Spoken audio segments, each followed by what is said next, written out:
the Golden State Warriors and the return offensively, if I can say that, of Klay Thompson. I know people have been asking you constantly about the shooting struggles. Did you consider yourself in a slump as a shooter, or did you just think, well, they're just not falling and eventually the numbers will come back?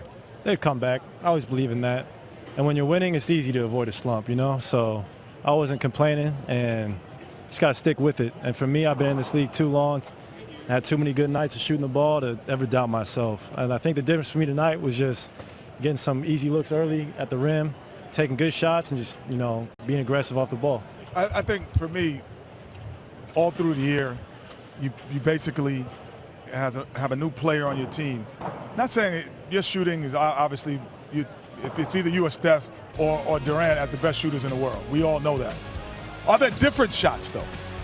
Now that Durant are there, are they easier? Are they more difficult? Some are in rhythm, out of rhythm that you used to. Did you have to make an adjustment or not? I did, especially during the beginning of the year, but I think in the playoffs there's a little more adjustment too because the game shrinks. There's not as many possessions, not as many shots. So I had to learn, or I'm still learning how to be more efficient with only, 12, 13 looks a game, which is cool with me because I got 2 MVPs on my team, and Steph and KD, who can just throw it at any time and bail you out with an easy bucket. So I'm still getting there, and I still got another level to get to, and I think people have seen that. But it was a little adjustment, but I can always control what I do on this side of the floor, which is defense, and always be able to impact the game if I just stay locked in on that side. And Klay, you talk about your shooting, and as impressive as it is, your defense has been off the charts this whole series. Just talk about the challenge and the pride that you have on the defensive end and how much energy it requires for you to go out there and chase all these guys around and be effective. Well, it takes a toll on you, especially guarding these quick little point guards. When you match up with a Kyrie and a LeBron, that's what you want as a competitor. They're some of the best one-on-one players in the world. And for me, at this point now in the series, I can't get too happy with holding Kyrie down, because last year in this position we went up 3-1. I thought I was playing him great. Next game he goes for 41, and LeBron has 42. So it's easy to be satisfied, but I'm not satisfied either. I'm still hungry and got to keep up this, my motor on the defensive end, and I'll try and make it tough on them because they're going to make shots. You just can't get deflated.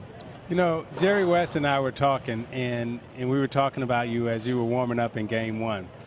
And he pointed to you and he said, that's probably one of the most conscientious players that we have on the offensive side and the defensive side. And he said he spent some time talking to you about your shot, confidence, and everything else.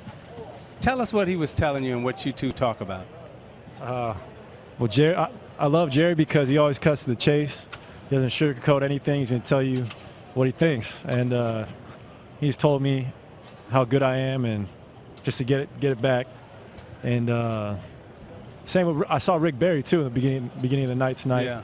And he's the same way. It's something about those old school dudes. And he told me, hey, just get a couple easy looks, get to the free throw line. No one can stop you. And to hear those two have that kind of confidence in you, it helped me a lot. And that's it. Around this organization, you guys have the Hall of Famers, the champions, and when you get a chance to talk to people like that in your down moments or even in your up moments, what does that do for you as a player, and what has that done for your team to have a guy like Jerry West or Rick Barry around your team? Yeah, well, when those guys talk, you listen because they've seen more basketball combined than I've been alive. And Jerry's been so successful as a player, coach, and a front office guy. Same with Rick. Those are two of the most talented scorers that ever played this game. And even seeing guys like Clifford Ray and the great Nate Thurman used to be there all the time. Yeah. And Al Attles. So when they come back, and hopefully we can have that type of impact in 30, 40 years when we're older and come back and tell the young guys the business. So. Y'all having it now in a whole generation. Y'all got everybody shooting from the hash mark. That's true, yeah. I know the game's changing. But, it does so much to have those guys around. They know what success tastes like. They've been there, they've done it, they won championships. And it's just something about their calm demeanor that brings us down to earth and lets us know it's going to be all right. After everything he's been through the last few weeks and really almost 2 years now, what did it mean to you guys to have Steve Kerr back on the bench? Oh, it was huge. Just him being out there gave us a lift, gave the whole arena a lift. And he deserved the ovation for what Steve's going through. He doesn't have to be out here. He's fighting. He's in pain. But he's such a, he's got such great will. Just since he's been playing, And he's so competitive. That's what people don't realize. He might be quiet, but he's fiery. And can't discredit what Mike Brown did. He stepped in and did a phenomenal job. But it's good to have Steve back. A question, because we see you scored 61 points in about 11 dribbles at one time. So when I watch a Kyrie, I watch great scorers like LeBron and Steph and KD, there's a certain rhythm that they have. Yeah. With you, what's important for your rhythm to be a great scorer without taking so many dribbles? Yeah. It's all my balance and footwork. I can watch the film. I can see when my feet are off, my balance. That's when I'm missing shots. That's what I did game one. I wasn't in rhythm. I was rushing shots. And tonight I just thought, I'm going to space the floor. I'm going to get good looks if I just, catch it, don't think about it, and shoot it. So for me, it's all my footwork, how I set up my shot, and my balance. If I'm on balance, most of the time I give it a great chance to go in. Klay, who's that one guy on your team that we wouldn't think of, right, or we wouldn't know anything about, where in your dark moments, right, this is the guy that kind of, says, hey, man, it's going to be all right. And we would think like it would be a Curry or Durant, but it's probably not. Who's that one guy on the team? It's a few of them, actually. It's Matt Barnes has been great to me.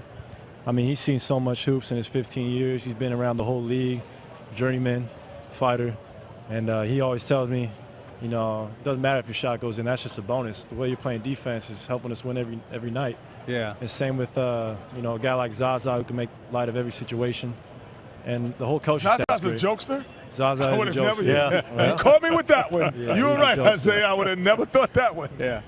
He's top. He's Shaqtin MVP for a reason, right? Or he's about to be. Yeah, he's about to be. So he's a jokester. No doubt. Clay, I'm glad we don't have to talk about the slump thing anymore. Well, it's not over yet. I got another level to get to. So there you go. So I'm excited to get to Cleveland, though. It's going to be a whole new challenge. Can't get caught up with these 2 wins. Got to go take care of business there. Well, it was good to see the Klay Thompson we're used to seeing, and I'm sure the folks around here would agree as well. Yeah, they were probably happy. Yeah, congrats on the win. We'll see you in Cleveland. All right, thanks, fellas. All right, Klay Thompson. Good luck. With us. Good job, brother.